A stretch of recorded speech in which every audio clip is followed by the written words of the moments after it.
fearless. Not at this moment, that's for sure. I've got two ideas I'd like to share with you.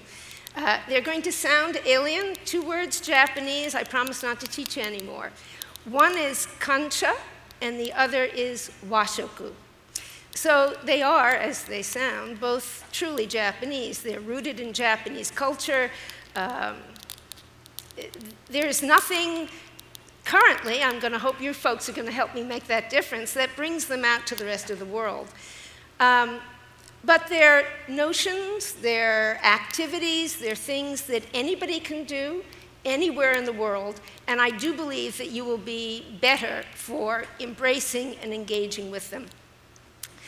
So my own experience with kancha and washoku, many years ago, a bit of serendipity, I landed up in Japan. That's not what I had planned in my life. And in a very rural community. I'm a New Yorker born and bred, and I often think that the culture shock was more rural and urban than anything else. But I landed up living with a household, a family, in a small coastal community on the island of Shikoku. And at the time, I spoke absolutely no Japanese. And I observed, I felt, I experienced a rhythm, a pace to that household that was beyond compelling. It was a kind of activity that I hadn't seen before, a kind of rhythm and pace. And at the helm of this household was a woman by the name of Kyoko Andoh.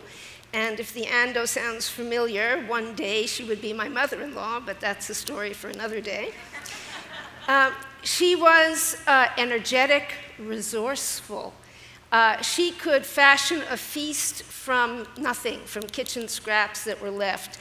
I remember the first time I bit into her crunchy pickles and discovered that that had been what was left over from the cabbage the night before.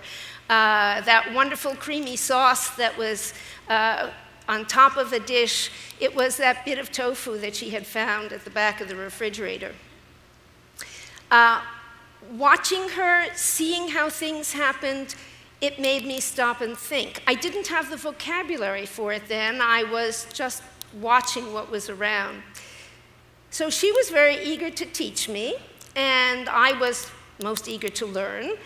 And it was in the old-fashioned Japanese style of learning, which is the teacher demonstrates, and the student, the pupil, copies. So through this odd pantomime, sort of inane attempt to copy what she was doing, I first experienced something called Washoku, which is really the Japanese word for its own cooking. I knew I'd forget something. I forgot to tell you about that other word she taught me, and that was kancha.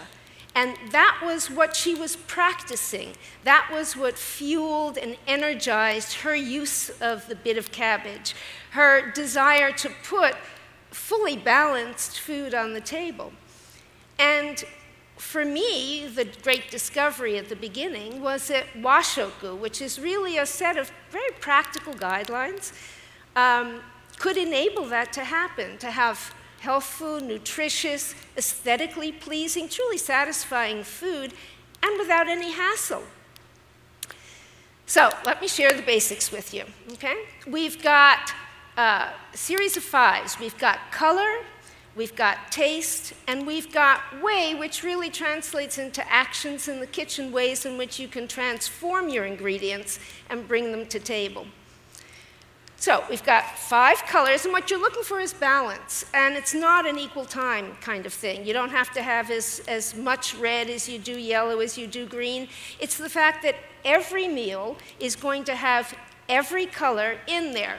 So why is color important? Because all food is naturally pigmented, and that pigmentation tells you something about the nutritional value of it. You don't have to do complicated arithmetic. Red, it's rich in polyphenols, antioxidants, that good stuff. Think red wine. I prefer beets myself.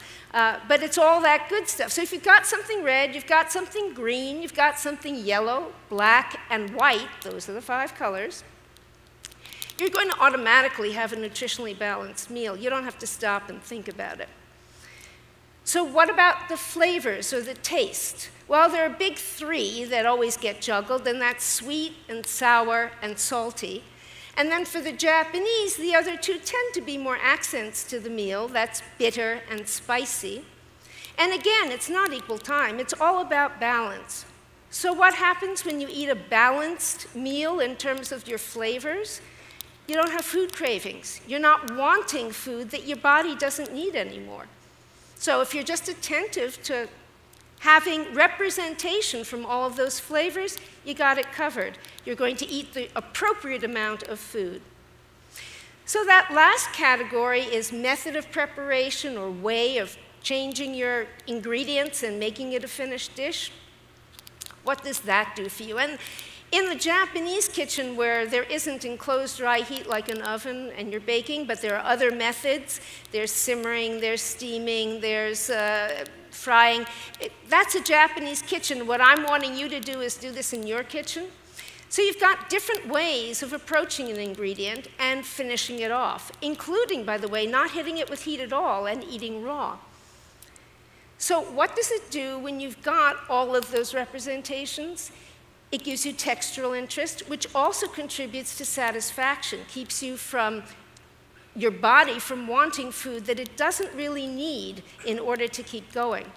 But it does something else, and it inspires you to use food differently.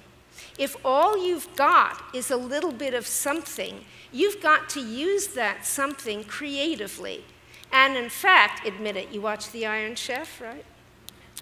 That was the notion, thousands of years old, about using food in different ways, the same ingredient prepared in different ways. I don't know, and the last one I watched was Battle of the Daikon, and you had a pile of shredded radish, it was raw. You had some simmered circles, that was your simmered. But in doing that, they had to remove the peel, and the peel was not going to go to waste. That got done up in a sauté, maybe hit with a little bit of chili. Togarashi is what it's called in Japanese. The tops that had been lopped off in order to get the bottom, double duty. Blanched and done in sesame sauce, I think it was, and it was floated in a soup.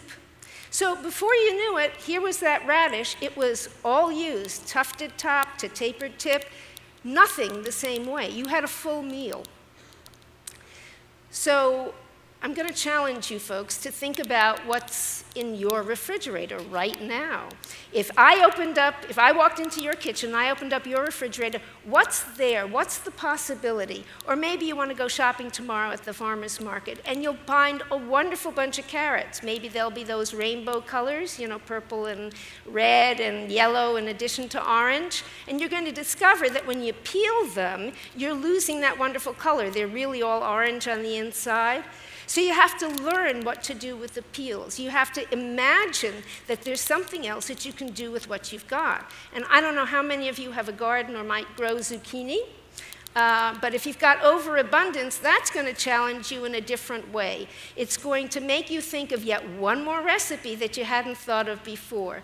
So the 5 ways, they're really your allies in making you utilize resources better. But we're hungry and we need to get to lunch, right? So thank you.